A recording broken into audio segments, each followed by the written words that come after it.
कि लड़की करीब 25-26 साल की जीन्स पहने हुए थी और वो पड़ी हुई थी।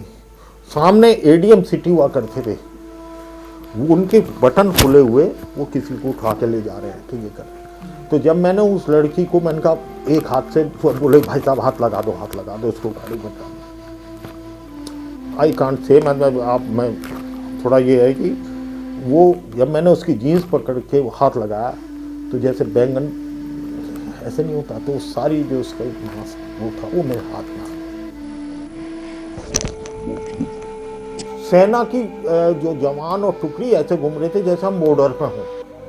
राजनीति की फौज जो होती है वो छात्र राजनीति से पैदा होती है, और सिर्फ फौज के गाड़ियों की आवाज़, पुलिस की गाड़ियों की आवाज़, सायरन, कर्फ्यू, पूरे क्षेत्र में कर्फ्यू था। तो ये था 13 का दंगा, और वो उस क्षेत्र के लिए एक काला अध्याय का आऊँगा मैं। सर बहुत विचलित करने वाले शॉट्स हैं।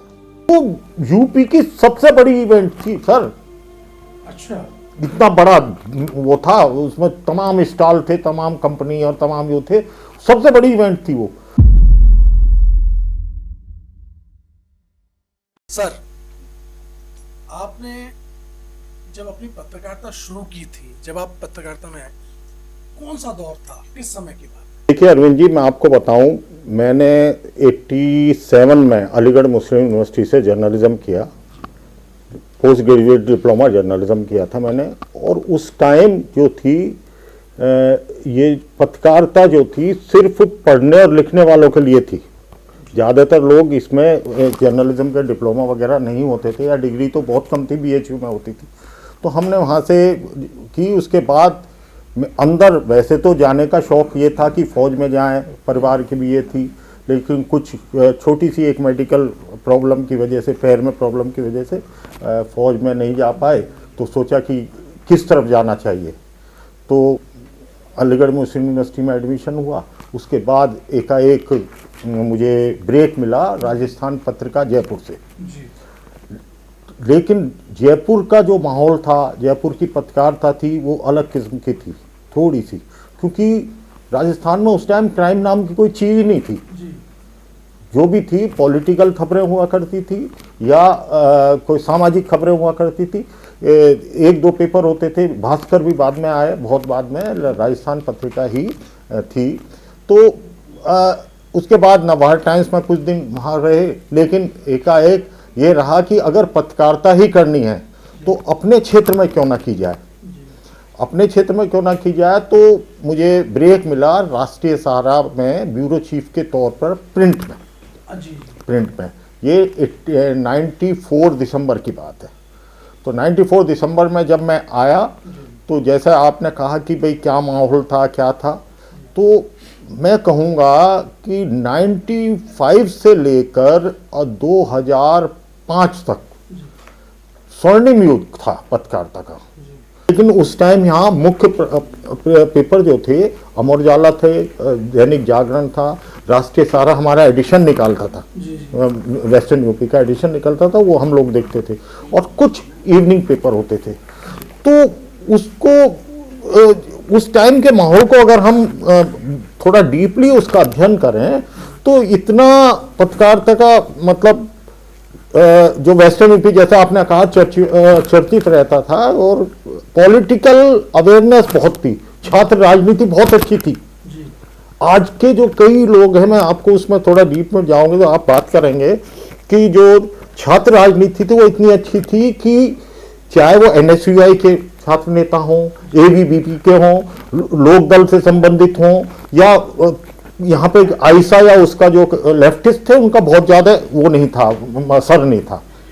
लेकिन इस वो राजनीति इतनी अच्छी थी, और रोजाना किसी मुद्दे को लेकर। और मेरा सबसे बड़ी, जैसा आपने कहा, आपने कब शुरू किया, जब मैं मेरठ आया, तो क्योंकि हम कंपटीशन ऐसे नहीं कर सकते थे कि नंबर ऑफ न्यूज़ में हम अमर उजाला या जागरण को कभी कम्पीट नहीं कर सकते थे, क्योंकि वो लोकल हर गली गली में उनकी पहुंच थी। तो हमारा प्रयास रहता था कि कोई भी एक ऐसा विषय ले, और एक खबर ऐसी हो जो उस अखबार में, उन अखबारों में ना हो, थोड़ा सा लोग हमारे अखबार को पढ़ें। यही वजह रही कि अब वो कौन सी खबर हो सकती हैं, तो वो तो या तो राजनीति की हो सकती हैं या सोशल हो सकती हैं। तो छात्र राजनीति में यूनिवर्सिटी के कवर करते थे हम लोग, तो तमाम छात्र नेताओं से अच्छे अच्छे मतलब बड़े नेता थे उसमें। आज मैं आपको बता दूं कई है नहीं बेचारे, बहुत यंग एज में चले गए।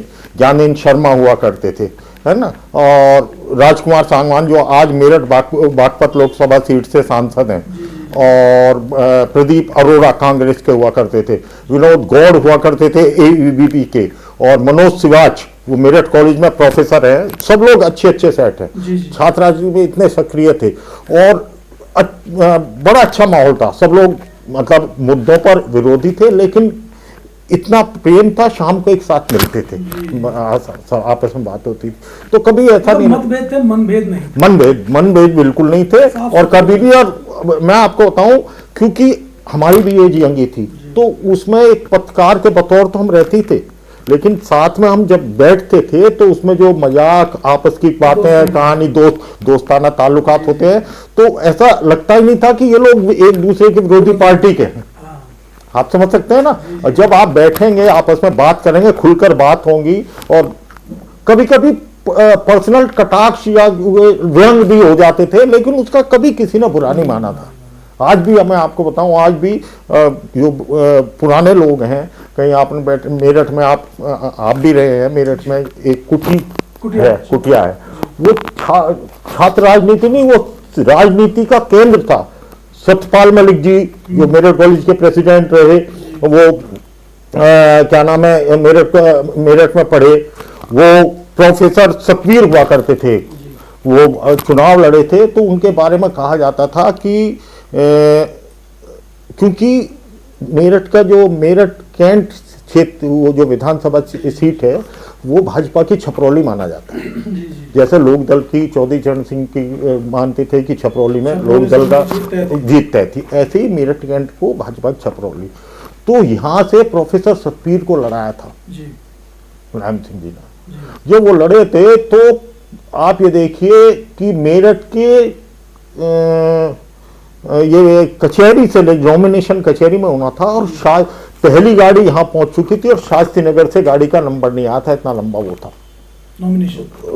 जुलूस। हाँ, पॉलिटिकल मतलब अवेयरनेस ऐसी थी। छपरौली मतलब बीजेपी की छपरौली थी, लेकिन लोकदल के उनके कैंडिडेट का इतना लंबा जुलूस देखकर ऐसा लगा कि भाई कितनी पॉलिटिकल अवेयरनेस है। तो पॉलिटिकल ले लो आप, क्या नाम है, सामाजिक रूप से ले लो।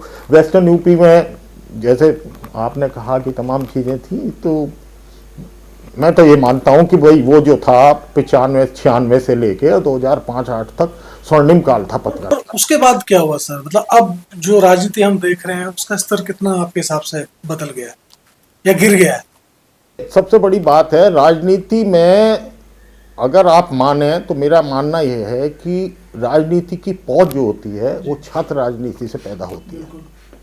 लोग कहते हैं कि तमाम चीज़ें बदल गई, ये हो गया, छात्र इतने एक्टिव नहीं रहे, छात्र राजनीति। आज भी वही संगठन पहले थे, एबीवीपी हो, एनएसयूआई हो, आइसा हो, या छात्र लोकदल हो, या वेस्टर्न यूपी की मैं बात कर रहा हूँ, ये तमाम आज भी हैं, लेकिन उनमें चुनिंदा सक्रिय लोग रह गए। आज क्या है कि सबसे पहले आदमी ये चाहता है, कोई भी है वो रिजल्ट बहुत जल्दी चाहता है, समझ गए नहीं? हाँ, शॉर्ट रूट। वो ये चाहता है कि अगर मैंने आज कोई पॉलिटिकल पार्टी ज्वाइन की है तो कल को मुझे कोई पद मिलना चाहिए, मानते नहीं? हाँ, और राजनीति का छात्र तमाम लोगों ने, जो साथी लोग भी, हम लोग आपस में बात भी करते हैं कि भाई राजनीति का ये स्वरूप क्यों ऐसा हुआ डिले। उसके पीछे मैं मानता हूँ कि टेक्नोलॉजी ने हमारी राजनीति को बदल दिया। आज आप ये देखिए, कोई भी बात होती है, आप किसी भी चीज़ पे, इंटरनेशनल इशू पे, उसको पता नहीं है कि मसला क्या है, लेकिन व्हाट्सएप पे रिएक्शन 1 मिनट में दे देगा बंदा। किसी भी चीज़ पे आप लीजिए, कोई भी विषय हो, व्हाट्सएप पे रिएक्शन 2 मिनट में दे देगा, लेकिन उसको उसके बारे में नहीं पता। आज की आप देख लीजिए, राजनीति में है, उनको ये नहीं पता कि हमारे गवर्नमेंट का, हमारे देश का उसके प्रति क्या स्टैंड है। लोगों ने पढ़ना छोड़ दिया। पढ़ना नहीं, डीप कोई भी चीज़ होती है, जब तक उसका ज्ञान नहीं होगा, जब तक उसका आप अतीत नहीं जानेंगे, जब तक नहीं है। अब हमारे इंटरनेशनल लेवल पे क्या है, 2 मिनट में कोई जरा सा मुद्दा उठता है, आग की तरह एकदम फैलता है, 2 दिन में राख की तरह बुझ के बैठ जाता है। क्यों? कि उनको उस चीज़ों पे बहुत ज़्यादा मतलब नॉलेज नहीं है, उन्होंने एक रिएक्शन देना है, ऐसा करना है। वेस्टर्न यूपी में भी सेम चीज़ हुई। राजनीति क्या प्रखर राजनीति हुआ करती थी, एक आवाज़ पे। अब आपने जैसे राजनीति कहा, एक तो राजनीति थी, राजनीति तो अलग थी। आप एक बात को आश्चर्य लेंगे कि पश्चिम उत्तर प्रदेश को राष्ट्रीय लोकदल का गढ़ माना जाता था। आप मेरठ में बैठे हैं, लेकिन मेरठ कभी उनका गढ़ नहीं रहा। आप ये देखिए, आप अतीत उठा के देखिएगा, है मेरठ से कभी राष्ट्रीय लोकदल का जनता दल में शामिल थे, जब वो रहे हरीश पाल यहाँ से एमपी रहे और वो रहे, लेकिन यहाँ या तो कांग्रेस का एमपी रहा या बीजेपी का रहा, है ना। लोकदल क्यों नहीं परख पाई, मतलब मेरिट में क्या ऐसा था? देखिए, राजनीति की सबसे बड़ी बात होती है कि क्षेत्रीय जातीय समीकरण क्या होते हैं, समझ गया।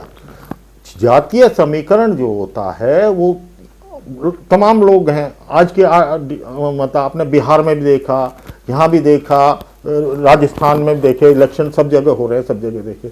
जो मेरठ डिस्ट्रिक्ट का जातीय समीकरण था वो लोकदल के पक्ष में ज्यादा नहीं रहा। राष्ट्रीय लोकदल चौधरी चरण सिंह की राजनीति थी, यहाँ सब थी, लेकिन सिवाल खास एक सीट यह है वो बागपत में पड़ती है, लेकिन क्षेत्र ज्यादातर मेरठ में पड़ता है। वो तो लोकदल का गढ़ रहा, लेकिन चाहे खरकोदा रहा हो या किठौर रहा हो या मवाना रहा हो या आप ये मान लीजिए सरधना रहा हो या मेरठ कैंट या मेरठ सिटी रहा हो, लेकिन उसमें कभी भी ऐसी स्थिति नहीं आई कि वो मतलब लोकदल का गढ़ रहा हो। लेकिन जो हाँ यहाँ के आप कहते हैं गतिविधियां या पॉलिटिक्स, लेकिन और जो था वो लोकदल का था, चाहे कोई की पार्टी नहीं हो उसको कर रहा हो। वो दंगे 2013 के मुजफ्फरनगर के वजह और कौन उसका गुनहगार, क्या कहानी थी? देखिए, ये जो था ना वेमनस 2013 की जो बात थी, ये जो समाज में मैं आपको बताऊं जो धीरे धीरे एक अंडर करंट चलता है ना। तो मलिकपुरा में आपको ध्यान हो, मलिकपुरा में 2 जाट समाज के युवक थे और वो कवाल में उनका मर्डर हो गया था। हाँ जी, कवाल में मर्डर हुआ और उसके बाद जो राजनीति जो शुरू हुई, उसके बाद मंदौड़ में एक सभा हुई थी जिसमें तमाम आज भी कोई जो चाहे बीजेपी के नेता हों और कांग्रेस के नेता हों, मुजफ्फरनगर के कपिल देव अग्रवाल जो मंत्री भी हैं, इन तमाम लोग उसमें भड़काऊ भाषण देने में और इसमें इनको भी आरोपी बनाया गया था। सब लोग थे इसमें, काफ़ी लोग थे, बड़े बड़े नेता नाम थे।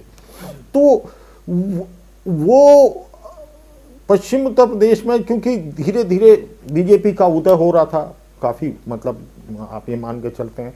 और एक आपको देखा हो कि उधर गुजरात से मोदी की आंधी उठ रही थी जी।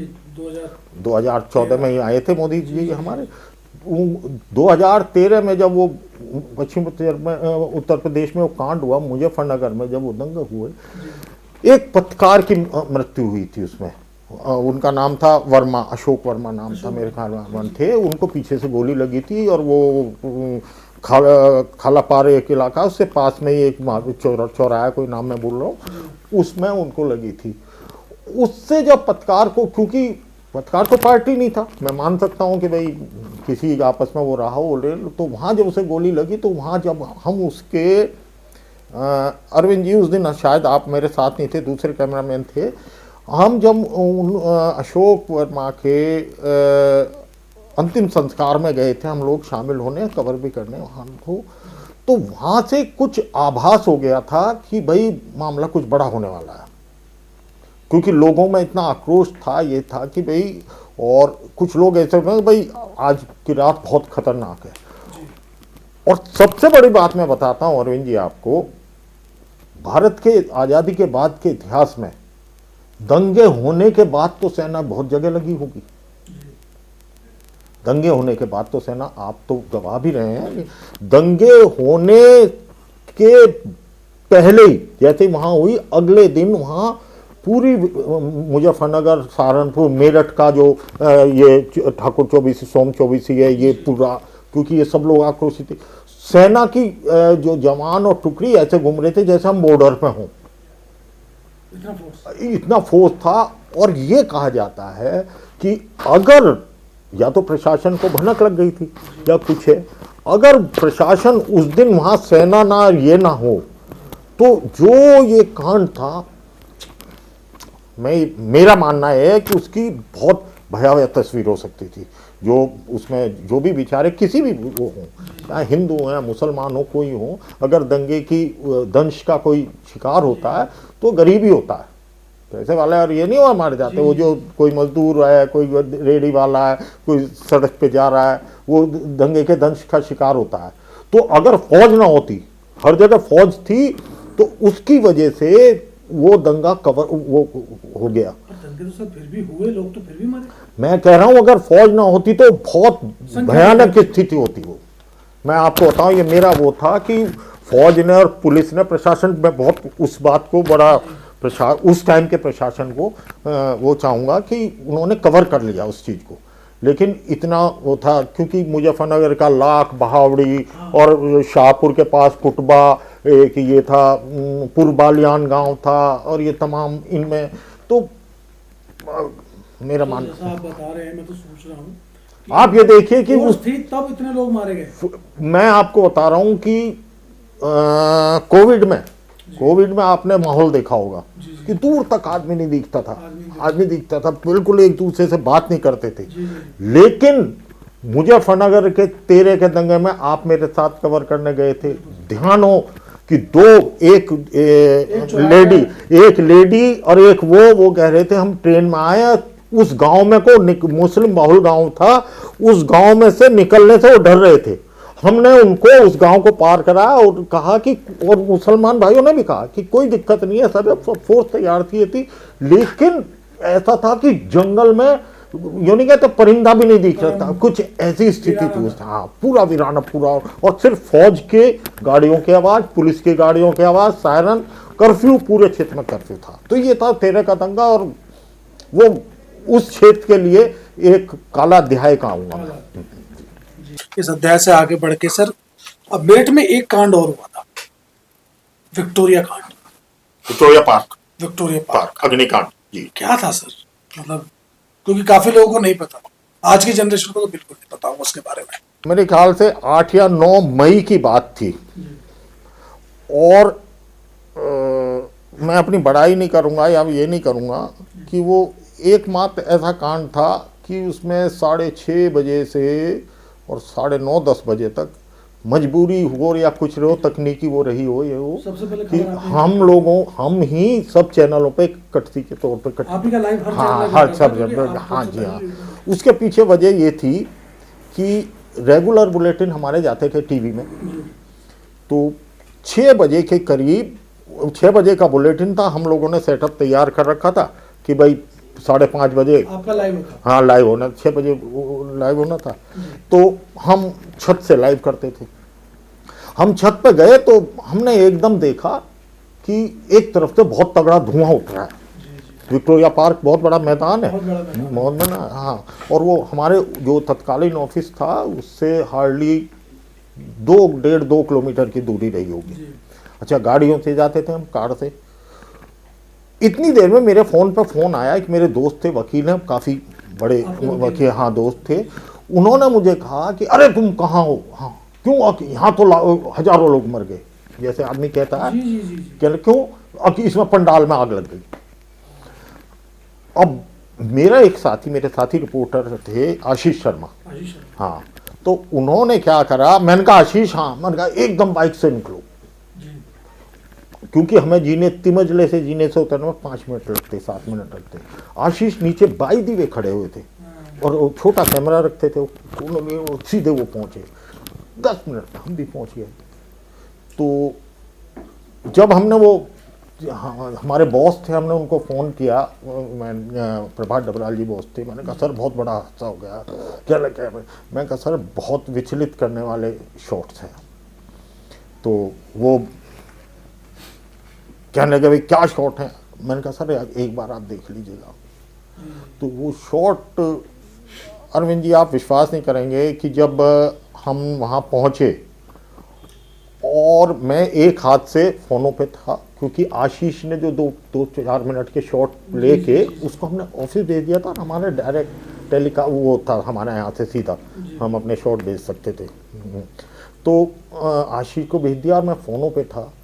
तो बड़ा अजीब दृश्य था वो। एक लड़की करीब 25-26 साल की, जीन्स पहने हुए थी और वो पड़ी हुई थी। सामने एडीएम सिटी हुआ करते थे, वो उनके बटन खुले हुए, वो किसी को उठा के ले जा रहे हैं कि ये कर। तो जब मैंने उस लड़की को, मैंने कहा एक हाथ से, बोले भाई साहब हाथ लगा दो उसको गाड़ी में डालें।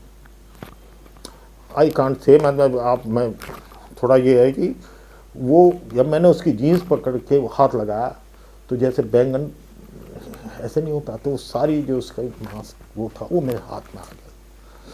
मतलब मैं नहीं कह सकता कि इतना बड़ा विभत्स, और उसकी वजह सिर्फ थी क्लोजिंग हो रही थी उस दिन, उसकी वो इवेंट की क्लोजिंग हो रही थी। इवेंट चल रहा था उसमें? वो था इवेंट था मेला। अच्छा। गर्मियों का टाइम था, तो जो इवेंट जो ओनर थे जो करा रहे थे 3 लोग थे, अच्छी पार्टी थी, कोई ये नहीं है, मैं ये नहीं कह सकता, हादसे तो हादसे होते हैं। उन्होंने क्या किया था कि गर्मी में एसी माहौल रहे, अच्छा, ठंडा कर दिया, ठंडे के, तो वो पंडाल के अंदर फाइबर की शीट लगा दी थी, प्लास्टिक की शीट, ताकि एसी की कूलिंग बनी रहे, ठंडा रहे। हाँ ठंडा रहे। तो एसी की कूलिंग जब उसमें शॉर्ट सर्किट से अगर वो 1 घंटा ना हो, मतलब चीज पास हो जाती, 1 घंटा निकल जाता। हाँ, तो वो यूपी की सबसे बड़ी इवेंट थी सर। अच्छा, इतना बड़ा वो था, उसमें तमाम स्टॉल थे, तमाम कंपनी और तमाम जो थे, सबसे बड़ी इवेंट थी वो। और वो जो प्लास्टिक की शीट थी, जब आग लगी वो पिघली ना, तो लोगों के जहां गिरी वो नीचे को शरीर में को ऐसे निकल गई। हाई टेम्परेचर, प्लास्टिक थी भाई, प्लास्टिक थी। और जो लोग मेज के नीचे या कहीं छुप गए वो बच भी गए, लेकिन 165 लोग उसमें गए थे सर, 165 लोग गए थे। हाँ, और बड़ा मतलब बुरा दिन था वो मेरठ के लिए। तमाम राजनीति हुई, इस पे बयानबाजी हुई, जांच हुई, ये हुई। मुझे लगता है शायद आज तक भी वो शायद जांच चली रही है। हाँ, नहीं, वो मुआवजा वगैरह दिया गया था। और उसमें सबसे अच्छी चीज़ ये करी थी कि जो बाय द वे भाई अपने लोगों को ले गए थे उसमें, प्राइवेट हॉस्पिटल में कोई ले गया, कहीं ले गया, तो गवर्नमेंट ने, तत्कालीन गवर्नमेंट ने उसको वहाँ का भी खर्चा पूरा दिया था। कुछ लोग दिल्ली अपोलो तक भी ले गए थे। उसमें आपको बताऊँ, यहाँ की बड़ी नामचीन फैमिली है लक्ष्मी स्टोर, वो जो अच्छी जो ये ग्रोसरी की बड़ी दुकान है, उसके 5 लोग उनके मरे थे। हाँ, जिसमें मैं आपको बताऊँ कई एक, क्योंकि इवेंट में जाते ही हैं, लास्ट डे क्लोजिंग है, देखने गए तो बड़ा बुरा थी। कवर तो करा, लेकिन हाँ एक ऐसी याद है वो जिसको होते नहीं है कि अच्छी चीज़ें होती है, संजोता है आदमी अपने देता है, लेकिन नहीं कहता। अच्छा सर, मेरठ में एक मुंजरीन करके भी मामला सामने आया था, एक लड़की थी। मुंजरीन कांड, हाँ जी, मुंजरीन कांड सर, हाँ। क्या था? किठौर में एक डॉक्टर थे, डॉक्टर आरिफ शायद नाम था उनका, कुछ था, खैर जो भी हो, उन्होंने बताया चला कि एक लड़की मेरे पास आती है, उसके शरीर से एक सुई निकलती है। अच्छा। सुई, तो सब लोग गए, हम भी गए, हमने कहा भाई एक सुई निकलती है, उसने निकाली और दी गई। तो 2-3 बड़े इंस्टेंट से लोगों ने देखा, जब टीआरपी का मीटर चलता है तो उसमें पता चला कि उस स्टोरी बहुत अच्छी तरह देखी गई है, पूरे चैनल भाग लिए, सब डेली से सब चल दिए। उसके गांव तक पहुंचे, मामला ऐसा होने लगा कि रोज उसके शरीर से सुई निकलती थी।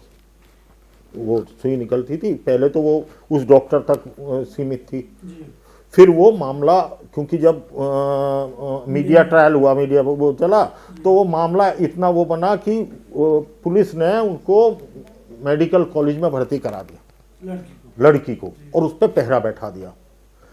अब मैं आपको बताऊं, मैं कवर कर रहे थे, हम लोग डेली जाते थे सुबह शाम, मतलब कोई समय ऐसा नहीं होता था जिसमें एक टीम वहां ना रहे, कोई दूसरे को कुछ पता नहीं क्या मिल जाए, बड़ी चीज कुछ नया मिल जाए। हमने जो है देखा, तो एक दिन उसका एक्सरे हुआ, एक्सरे में देख रहा था, डॉक्टर से बात कर रहा था, तो देखा तो उसके जो सलवार का वो नहीं होता, नाड़े का जो वो होती है, वो होती है, उसमें कुछ इतनी काला स्पॉट आया।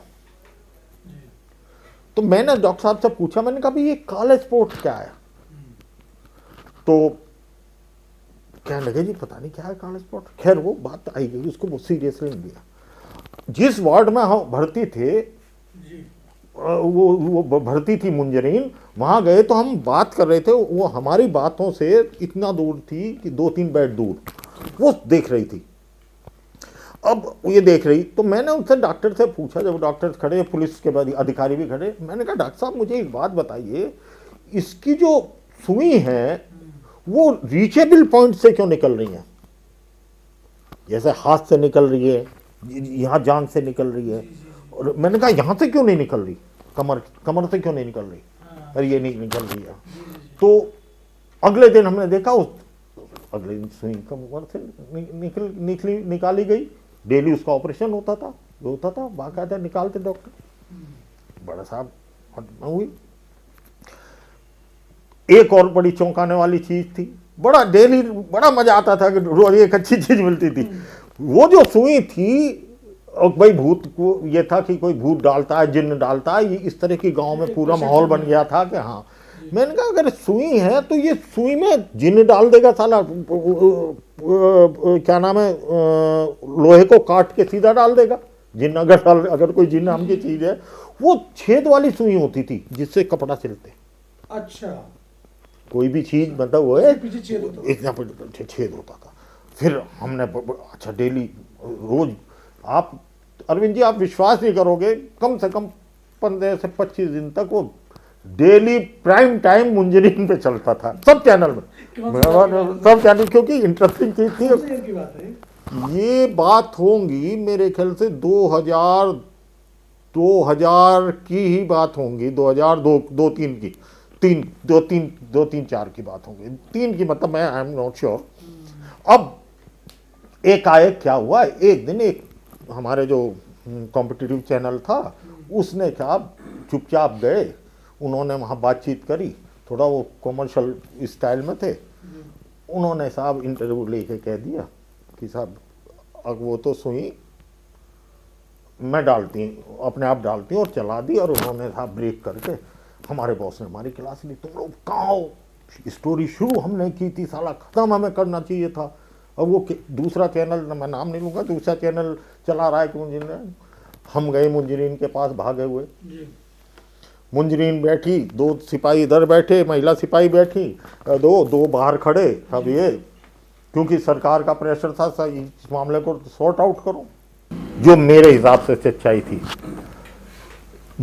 एक यहाँ क्षेत्र पड़ता है पूरा किठौर के आसपास जो है, यहाँ पर मोतियों का काम होता है, एक्सपोर्ट जो होती है, माला मोतियों की, ये ऐसी चीज बनती है, मोती मुंडाली में तो हर घर में एक काम होता है।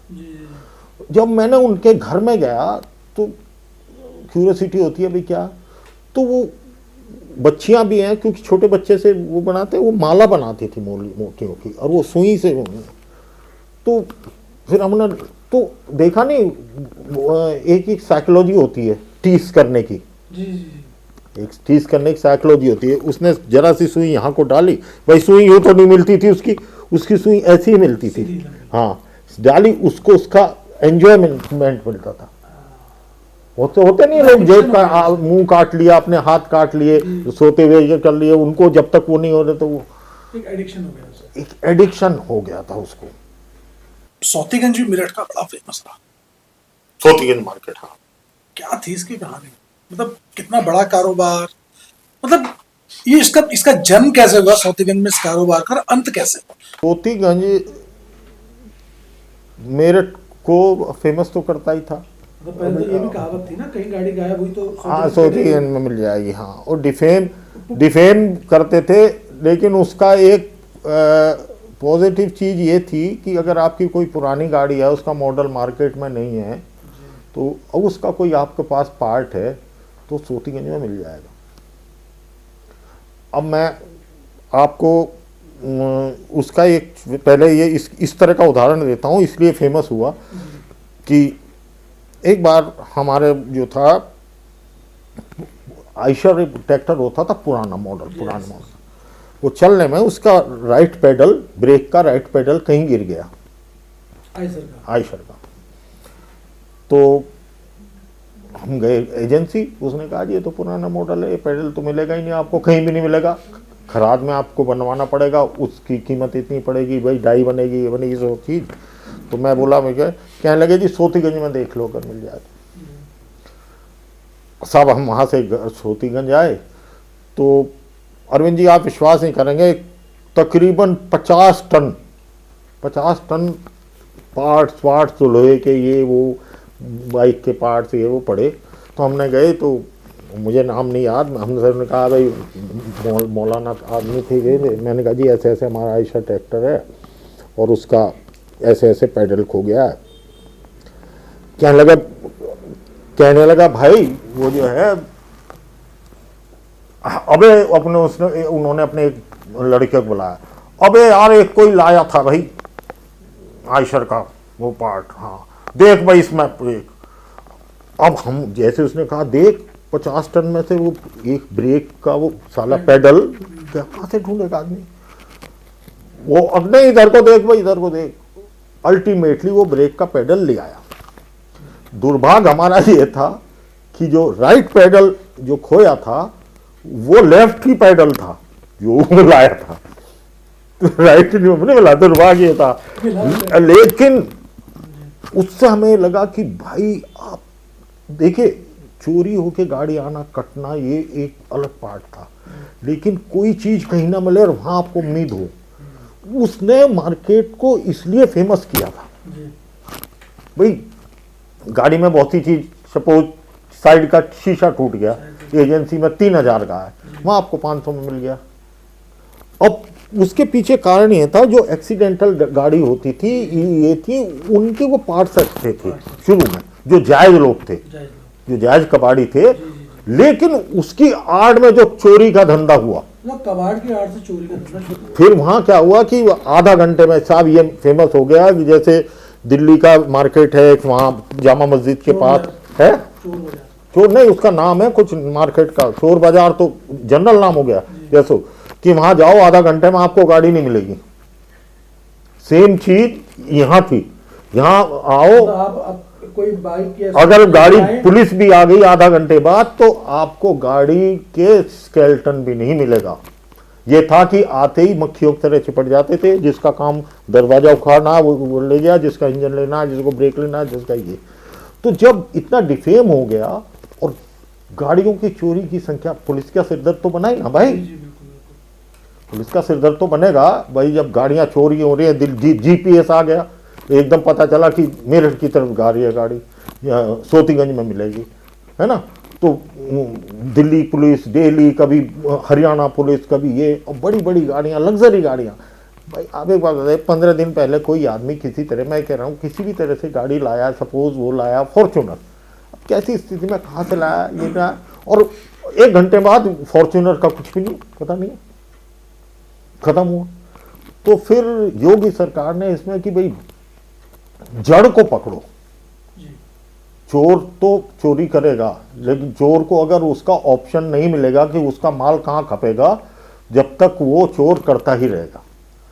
तो इसलिए प्रभाकर चौधरी एसएसपी हुआ करते थे, उसमें 2-3-4 साल की बात है, प्रभाकर चौधरी थे, उन्होंने मतलब मुझे लगता है कि इस तरह से कसम खाई कि बिल्कुल जड़ से खत्म करना।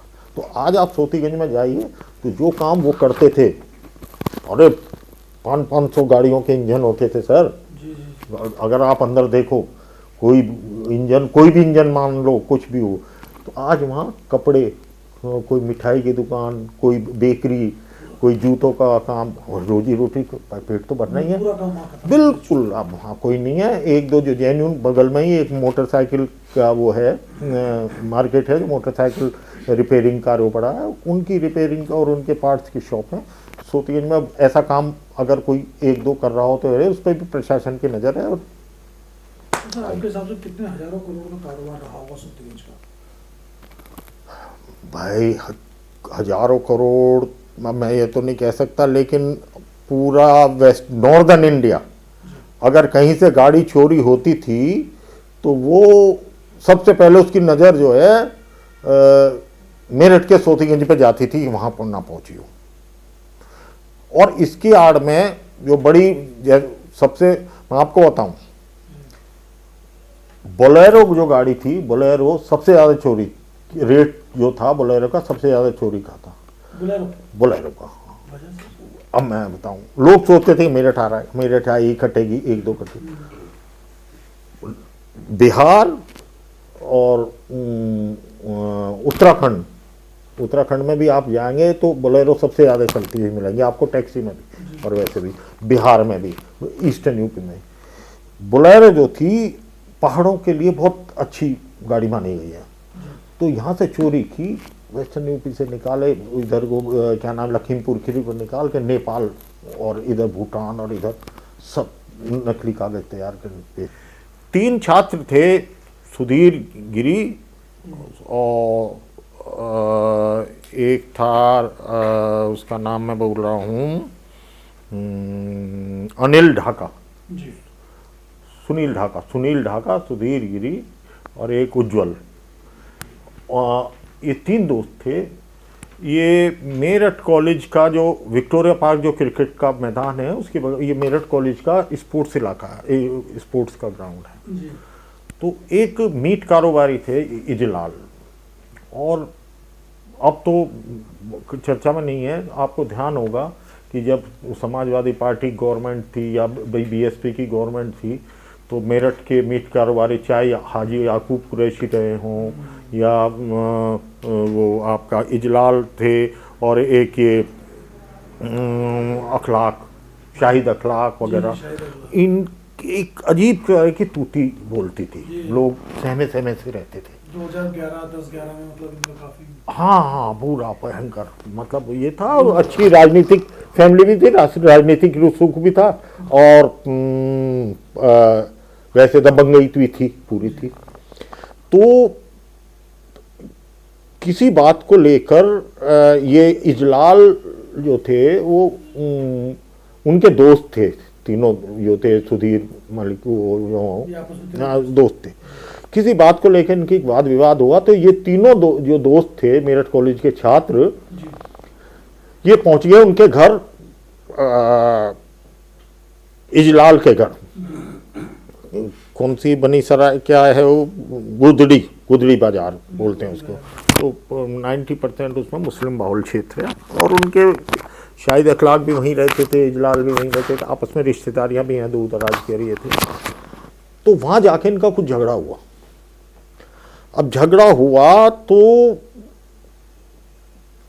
जो लोगों का कहना है कि भाई उसमें मार पिटाई कर दी इन लोगों ने, जो तीनों गए थे और उन्होंने मार पिटाई कर दी। उसके बाद वहाँ इतना आक्रोश हुआ या कुछ भी हुआ, दोनों में मार पिटाई हुई, तो इनको ओपनली दौड़ा दौड़ा कर मारा गया, जो कहानी है, मतलब ये जिला है, आज भी केस जो है वो मारा गया। और ब्रूटली मर्डर, मतलब ब्रूटल मर्डर, जैसे ये है कि चारों फिल्मों में सीन नहीं दिखाते, ऐसा दिखाया। तो ब्रूटल मर्डर हुआ। अब वो ये गायब हो गए। अगले दिन 11 बजे तक किसी को कुछ पता नहीं कहाँ। तो इन तीनों की डेड बॉडी जो है बागपत बालेनी के पास, हिंडन नदी के पास, कार में पुल के नीचे डिग्गी में मिली थी तीनों की। तो जब डेड बॉडी मिली हो तो पूरा आक्रोश पूरा मेरठ में, मेरठ कॉलेज बड़ा कॉलेज, पूरा कॉलेज छात्र सड़कों पर उतर गया यार। ये मतलब एक तरीके से सांप्रदायिक दंगा होने की स्थिति हो गई। प्रशासन ने मामला संभाला भी। तो बाद में इनकी गिरफ्तारी हुई और तीनों जो युवक थे उनके एक के जो गिरी थे, सुधीर गिरी, वो थे उनके चाचा दिल्ली पुलिस में क्राइम ब्रांच के एएसपी वगैरह भी थे, 2-3। तो इतना चर्चित कांड रहा, आज भी चर्चा पे है हर साल वो। हालांकि उसमें सजा भी हुई है, मेरे ख्याल से अभी कुछ दिन पहले ही कुछ लोगों को जमानत वमानत मिली है, उसका भी विरोध हुआ। लेकिन बहुत बड़ा कांड था, उसने पूरा मेरठ को झकझोर दिया था। वाकई इस तरह का कांड मतलब नहीं सोचना चाहिए। एक फिल्म आई थी ओमकारा, जी, उसके डायरेक्टर विशाल भारद्वाज, हाँ निर्माता जी, वो आपके साथ पढ़े भी हैं, हाँ मेरे साथ। और उस ओमकारा की असली कहानी आपको पता भी। एक बार उसमें थोड़ा सा बताइए ना, इसमें क्या ट्विस्ट है, कहाँ से इंस्पायरिंग है स्टोरी, उस टाइम के कोई किस्से। विशाल भारद्वाज जी कहते हैं कि वो फिल्म जो थी वो त्यागी थे, वो रामपाल त्यागी, उस टाइम के बड़ा गैंगस्टर, बड़ा नाम था, बहुत बड़ा नाम था, उनको लेके उस ये थी। ओमकार सिंह सकौती के थे ये यहाँ 3 वो हुआ करते थे उस टाइम, उस गैंग कह लो या गुट कह लो, जिसमें पॉलिटिकल भी थे, वो छात्र राजनीति भी थी, और क्या नाम है उसमें गैंगवार भी थी, और ये थी। एक तो त्यागी उठते जिसको रामपाल त्यागी, बाद में सुनील त्यागी, और इन्होंने क्या, एक था सतवीर गुजर, उसमें जाट और ये थे। एक ओंकार सिंह और ये थे, उनमें अब ज़्यादातर लोग चले गए। सुशील मूछ भी उनके काफ़ी नज़दीक रहे, जो वर्तमान में मुझे हाँ मुझे है, वो ओंकार सिंह के बड़े अच्छे मित्र होते थे। तो ओंकार नाम उनका था, बैकग्राउंड रामपाल त्यागी की थी। और रविंदर बुरा एक वो थे, उनका बाद में मेरठ में एनकाउंटर हो गया था, पुलिस ने किया था, कचहरी में ही हुआ था। तो उनकी बैकग्राउंड सब मिला के, और जो मेन त्यागी है उसके, एक बड़ा इंटरेस्टिंग मैं आपको बताऊं कि क्योंकि जो दबंगई छवि के उस टाइम ये था कि भाई दबंग छवि के, तो एक जो लंगड़ा त्यागी है, तो हालांकि मुझे नहीं लेना चाहिए नाम, तो वो आज भी वो कैरेक्टर मौजूद है, जो विशाल भारद्वाज जी के घर के पास ही बेगम बाग में रहते थे। और वो जानबूझ के, जैसे कहीं होती थी ना गैंगवार हो रही है, लड़ाई हो रही है, हम जा रहे हैं, तो उनको इसलिए नहीं ले जाया जाता था कि पहचान जाएंगे, क्योंकि पैर में थोड़ी दिक्कत थी लंगड़े हुए। तो वो इतने मजबूत थे कि वो अपना, बाद में उन्हें पता चला अच्छा वहां गए, तो रिक्शा में बैठ के पहुंच जाया करते थे।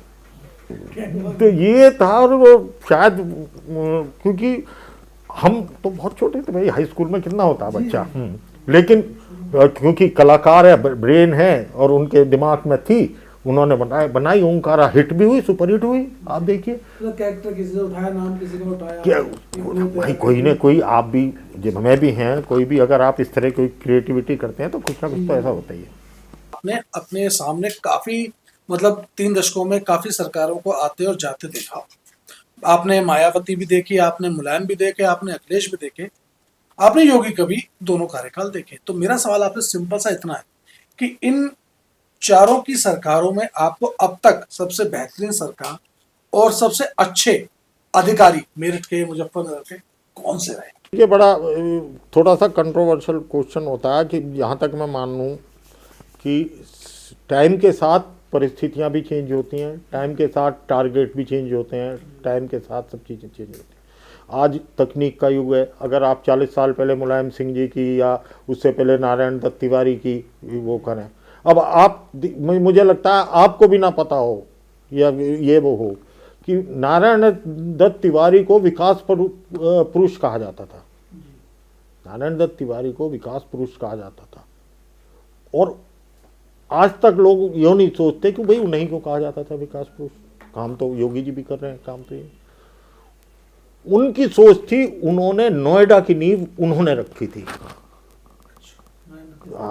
जी, राजीव गांधी और उन्होंने मिलकर नोएडा की नींव। आज नोएडा देश का दिल बनता जा रहा है, ग्रेटर नोएडा है ना। तो कामकाज करने की, हाँ मुलायम सिंह जी की क्या नाम है कार्यशैली में ये था कि वो जिसको अपना मान लेते थे उसको भूलते नहीं थे, चाहे वो छोटा आदमी या बड़ा हो। वो दूर से मंच पे हाथ, कई, हाँ मेरठ में हमने रैलियां कवर की तो एक गोपाल अग्रवाल जी एक नेता होते हैं, पुराने उनके समाजवादी नेता थे, गोपाल अग्रवाल जी नेता थे, व्यापारी भी नेता थे और थे। तो एक रैली में हम लोग कवर कर रहे थे तो गोपाल सीधे साधे आदमी, तो नीचे भीड़ में बैठे हुए थे वो। तो मुलायम सिंह ने मंच पे देख के कि गोपाल जी, हाँ आपकी जगह वहां नहीं है, आप ऊपर आओ, मंच पे आओ। ये तो सम्मान की बात हुई। मायावती गजब की एडमिनिस्ट्रेटर, बहुत साहब आपने भी दुनिया पूरे इंडिया में 28 राज्य हैं, उनके मुख्यमंत्री हों ये हों, वो उस लेडी ने अपने ऑफिस में बैठे हुए अपने मंत्री को वहां बर्खास्त किया और पुलिस को बुला के अरेस्ट करा दिया। किसी की हिम्मत नहीं है। कार्यशैली, एडमिनिस्ट्रेशन क्वालिटी, समझ गए? नहीं, अखिलेश यादव के भी काम करने, अगर कुछ चीजें निकाल दें, देखिए पॉलिटिक्स है तो एक दूसरे को काट छांट चलती रहती है, कहना चल रहता है कि कुछ चीजें नहीं। कार्यशैली अखिलेश जी की खराब नहीं थी, काम करते थे, लेकिन हाँ कुछ चीज़ों, कुछ लोगों को ज़रूरत से ज़्यादा सपोर्ट दे दिया, उन पर वो किया, तो वो उनकी वो छवि होगी। योगी आदित्यनाथ बिल्कुल, अगर कोई आदमी क्या है, बिल्कुल नेक ईमानदार, बिल्कुल स्ट्रिक्ट, सख्त, बहुत सख्त वो है, लेकिन राजनीति में बहुत सख्त भी नहीं चलता, समझिए ना। कोई उन पे एक पैसे की बेईमानी का आरोप नहीं लगा सकता योगी पे, तो कुछ नहीं कर सकता, एक्शन लेने में एक ये भी है, लेकिन बहुत ज़्यादा सख्त है, बहुत ज़्यादा। और शायद यही वजह है कि उनके लिए बारे में कुछ बोल देता है आदमी, ये कह देते हैं भाई एक वर्ग विशेष के लिए कर रहे हैं या वर्ग विशेष को टारगेट कर रहे हैं, ये नहीं है। अब देखो, अगर उन्होंने कहीं पे बुलडोजर चलाया, कहीं पे कुछ कहा है, तो वो ऐसे नहीं कि कोई जेन्युइन आदमी है उसके घर बुलडोजर चला दिया। भाई अगर कोई बड़ा है, बुलडोजर चलाने की वजह होती है, लेकिन ये नहीं देखना कि नहीं जो कह दिया तो होना चाहिए और उसका काम कर दिया।